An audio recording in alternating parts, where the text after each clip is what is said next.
بریم که یه چند تا لغات مربوط به دیرکشن و لوکیشن رو با هم یاد بگیریم. اولی go straight. go straight یعنی مستقیم برو. go straight.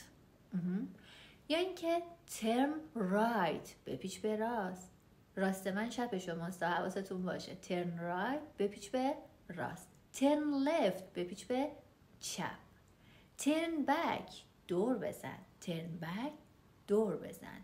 go up، بالای خیابون، برو بالای خیابون. go down، پایین خیابون. go through، از میان چیزی رد شدن.